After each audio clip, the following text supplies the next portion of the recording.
आजकल के कुछ लोगों को हम देखते हैं, बड़ा अहंकार में रहते हैं, बड़ी बड़ी बातें करते हैं। पड़ोसी ने 10 लाख की गाड़ी खरीद ली है, सीधे मुंह बातें नहीं करता। पहले राम नाम कर लेता था, अब तो देखता तक नहीं है। वो सोचने लगा, अरे हमारे सामने तुम क्या हो।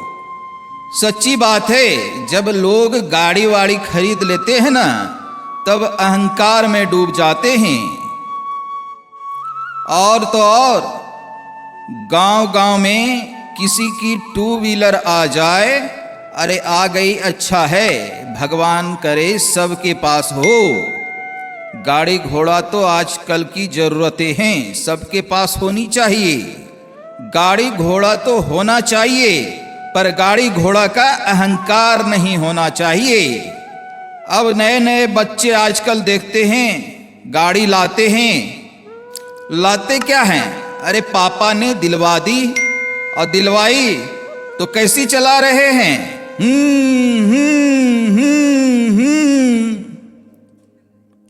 ऐसी चल रही है उसकी गाड़ी, सीधी नहीं चला रहे हैं, यूं दाएं बाएं करके चला रहे हैं, ताकि जमाना देखे कि इनके पास भी गाड़ी है। क्षुद्र भरी जल नदी तोराई, छोटी छोटी नदियों में जल्दी बाढ़ आ जाती है। कुछ लोग थोड़ा सा धन वन पा करके ना हैंग होने लग जाते हैं। कुछ लोगों की ये आदतें हो गई है, जो नए नए पैसे कमाते हैं। पुराने लोगों की बातें नहीं कर रहा हूं मैं, नए नए पैसे कमाने वाले दिखाने लगते हैं। वो नया घर बनाने लगते हैं, नई गाड़ियां खरीदने लगते हैं। एक गाना बड़ा वायरल हुआ, जो खानदानी रईस हैं वो मिजाज रखते हैं नर्म अपना। बात सही है, जो खानदानी रईस हैं उसे दिखाने की जरूरत नहीं पड़ती। नए लोगों के लिए तुम्हारा लहजा बता रहा है, तुम्हारी दौलत नई नई है। तो नई नई जो दौलत कमाते हैं, वो आपसे सीधे मुंह बातें नहीं करेंगे। पहले चलता था, पहले तो हो जाता था भैया राम राम, वो भी बोलते थे, अब नहीं। इसलिए गंभीर रहो। कितना भी धन दे दे विधाता, आपके स्वभाव, आपके व्यवहार में कोई बदलाव नहीं होनी चाहिए। स्वभाव और व्यवहार बिल्कुल सरल हो। कितना भी धन दे दे विधाता, अरे फलदार वृक्ष हमेशा झुकता है, और बबूल कांटों से भरा है, इसलिए कभी भी नहीं झुकता। झुकना सीखिए। जितना धन दे विधाता, उतने ही सरल बनिए, उतने ही नम्र बनिए। झुकता वही है जिसमें जान होती है, अकर्त खास मुर्दे की पहचान होती है। हमारी माताओं को तो बच्चों का ही अहंकार आ जाता है। लो, किसी की 2 बेटियां हैं और उसकी तीसरी भी बेटी हो गई, तो जिसका बेटा था वो अपने बेटे को लेकर के चलेगी मटक मटक करके, देख मेरे बेटा हैं। दिखाती है कि देख तेरे तो बेटियां हैं, मेरे बेटा हैं। अहंकार कभी ना हो, न बेटी का, न बेटे का, न पैसे का, न धन का, न दौलत का। भगवान करे आपको ईश्वर बहुत दें, धन धान्य दें, परिवार दें, ईश्वर सब कुछ दें आपको। भगवान आपको करोड़पति बनाए, बेटा बेटी से आप धनी रहें, खूब दें भगवान आपको, पर प्रार्थना ये है सब कुछ होना अच्छा है मेरे भाई, पर किसी बात का अहंकार होना अच्छा नहीं है। आप ही बताइए क्या सही है अहंकार? एक बहुत बड़े आदमी थे, उनके घर में एक संत जी आए तो संत जी को बता रहे हैं, सुनो महाराज जी, मैंने ये बड़ी कोठी बनाई है, 1000 गज की कोठी है, आइए आइए दिखाते हैं। चलिए ये देखिए, ये मेरा बेडरूम है, ये हमारा रूम है, ये रसोई है, किचन, और ये देखिए ये डाइनिंग रूम है, और ये हमारी लैट्रिन बाथरूम है। तो महात्मा जी बोले, राम राम, हम साधुओं को बताओ ये लैट्रिन और बाथरूम दिखा रहा है। आज के जमाने में पता है, जो नया घर बनाते हैं, कुछ दिखाए या ना दिखाएं, लैट्रिन बाथरूम का दर्शन जरूर कराते हैं। भाई ये भी देखो, मतलब उसे भी इतना लग्जरी बनाते हैं कि उनका भी पैसा वसूल तब तक नहीं होता जब तक वो 10-20 लोगों को दिखा न दे। उन्हें लगता है कि जमाना देखेगा और कहेगा, वाह क्या बनवाया आपने। तो भैया अहंकार यही है, अहंकार। जमाना आपकी तारीफ करे, ये सुनने की यदि इच्छा आपकी है तो आपके अंदर अहंकार है। यही पकड़, यही पहचान है अहंकार की। आप चाहते हैं कि जमाना हमारे बारे में कुछ बोले, तारीफ करे कि वाह साहब ने तो बड़ा घर बनाया है, बड़ी बड़ी लैट्रिन और बाथरूम है ना, रसोई, बेडरूम, किचन। भाई साहब भगवान करे कि बड़ा घर आपका हो, पर भगवान से ये प्रार्थना है कि आपको बड़े घर का अहंकार न हो। बड़ा घर होना बुरा नहीं है, बड़े घर का एटीट्यूड होना बुरा है। तो संत जी ने देखा कि बड़ी बड़ी बातें कर रहे हैं, तो अच्छा बुढ़ापे में एक बीमारी और आ जाती है, आत्मकथा सुनाने की। जो मिला उसी को पकड़ के सुनो। हमारे 5 बेटे हैं, 5 को एक एक बंगला बनवा के दे दिया है, 5 को गाड़ी दे दिया, 5 की शादी कर दी, 5 के बाल बच्चे हैं, और हमारा क्या, हम तो 1000 गज की कोठी में रहते हैं, आराम से रहते हैं। अरे भाई 1000 गज की कोठी में तुम रह लोगे?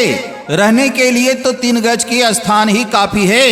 तुम कितना भी बड़ा घर बनवा लो, लेकिन तुम्हें केवल 3x6 की ही जगह चाहिए। इसी में तुम जियोगे और इसी में मर जाओगे। इतनी ही जगह लगती है एक आदमी को रहने के लिए। अरे भाई हमारे सोने में कितनी जगह लगती है? एक बिस्तर लगती है सामान्य 3x6 की, लेकिन बातें बहुत बड़ी बड़ी। संत जी ने देखा कि वहां तो बड़ी बड़ी बड़ी बातें हो रही है। ये व्यक्ति तो मन में लोभ रखा है। बता रहे हैं कि महाराज जी, जिले में सबसे बड़ा घर मेरा ही है, मेरा 1000 गज में बंगला है, ऐसा वो सेठ जी महाराज जी को बता रहे थे। तो वही सेठ जी के घर में ग्लोब रखा था, मानचित्र, पूरी दुनिया का नक्शा रखा हुआ था वहां पे, मैप। तो संत जी ने ग्लोब घुमाया और पूछा कि भाई ये क्या है? तो सेठ जी ने कहा कि महाराज ये तो ग्लोब है, इसमें तो सभी जगह का नक्शा है, पता लगता है कि कौन देश कहाँ है। तो संत जी ने कहा, अच्छा ये बताओ कि इसमें तुम्हारा देश कहाँ है? तो सेठ ने बताया कि हमारा देश ये भारत है। पूरे ग्लोब में बस इतना सही भारत दिखता है, छोटा सा। तो पूछा इसमें तुम्हारा राज्य कहाँ है? तो बोला उत्तर प्रदेश। उसमें इतना सा थोड़ा सा एकदम उत्तर प्रदेश दिखा। फिर उसने पूछा इसमें तुम्हारा शहर कहाँ? तो उसने कहा मेरा शहर मथुरा। ये इतना सा तब पिद्दू सा मथुरा। तब महाराज जी ने कहा कि अब ये बताओ कि इसमें तुम्हारी कोठी कहाँ पर है? ये दुनिया का मानचित्र है, बताओ इसमें तुम्हारी कोठी कहां है? कहीं बताओ कहां पर है इसमें तुम्हारी कोठी? दुनिया के इस मैप में तुम्हारा कोई अस्तित्व है? अरे भाई बातें बड़ी बड़ी कर लेते हो। अरे भगवान ने तुम्हें दिया है, अच्छी बात है। अगर दिया है तो धन को धर्म से जोड़ो, सेवा से जोड़ो, इसी से धन की सार्थकता है। कोठी बंगला बना भी लोगे तो खंडहर हो जाएंगे, लेकर नहीं जा पाओगे। एक जमाने पर जिन किलों के लिए, जिन महलों के लिए युद्ध हुआ करते थे, आज वो सारे किले खंडहर पड़े हुए हैं, कोई नहीं है रहने वाला। चिड़ियों ने वहां पर घोंसला बना रखा है, ताजी भोजन बने के बने रह गए, कोठी बंगले बने के बने रह गए, हीरे मोती जुड़े के जुड़े रह गए। अंत में लखपति को ना ढेला जुड़ा। हंस जब भी उड़ा तो अरे किसके रहे हैं कि तुम्हारे रह जाएंगे। हम ये नहीं कहते कि घर ना बनवाओ, आपका घर सबसे अच्छा हो, लेकिन भैया मन में अभिमान मत रखो। कई लोगों को जरा सा कुछ मिल जाता है, सीधे मुंह बातें नहीं करते। एक सज्जन ने 500 रुपये की शर्ट पहन ली। अब वो सभी को बताए, जानते हो ये कितने की है? जान रहे हो हम कितने के कपड़े पहने हुए हैं? जरा जरा सी बातों में लोग अहंकार। एक मैया को तो गजब की गलत फहमी हो गई। एक मैया का था मुर्गा, वो सवेरे सवेरे कहे कुकरू। जब कुकरू कह दे तो थोड़ी देर बाद सूर्य भगवान आ जाए। तो मैया को लगने लगा कि मेरे मुर्गा के बोलने के बाद सूर्य भगवान उगते हैं, यदि नहीं बोले मुर्गा तो सूर्य भगवान। एक दिन हो गई उसकी पड़ोसी से लड़ाई, तो पड़ोसी को उसने धमकी कौन सी दी? सुन, ये जो तुम्हारे गांव में सूर्य निकल रहा है वो मेरे मुर्गे की वजह से निकल रहा है।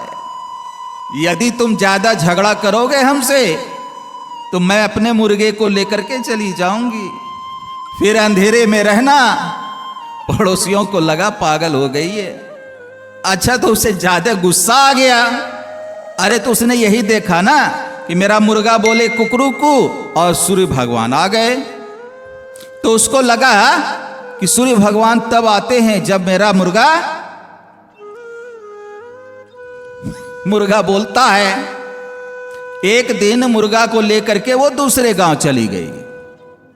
अब बोलती है, अब मरो अंधेरे में गांव वालों, अब नहीं आएगा सूर्य तुम्हारे गांव में, हमारे मुर्गा के कारण ही आता था। अब वो चली दूसरे गांव में।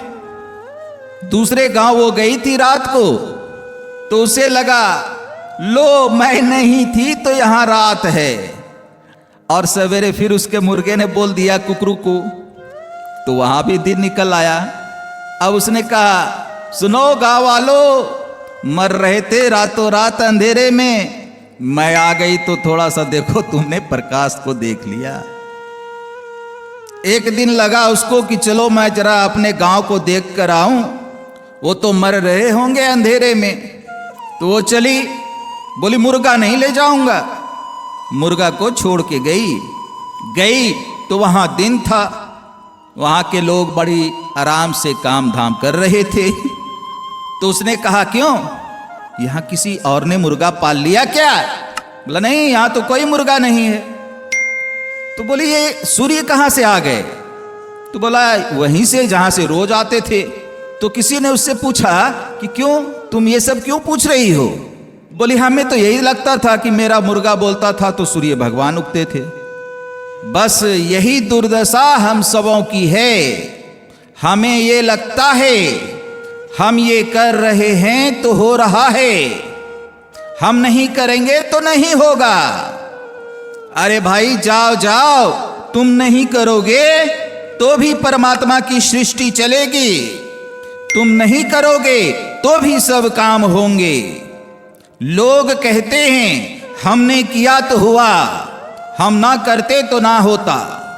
नहीं भाई, किसी के कुछ करने से कुछ नहीं होता।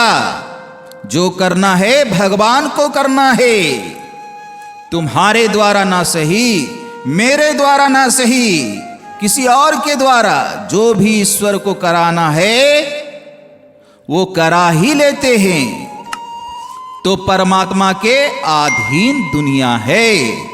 इसलिए कभी ये ना कहा करो कि हम कुछ कर रहे हैं। कई लोग तो इस चक्कर में बेचारे अभी तक तो मरे नहीं।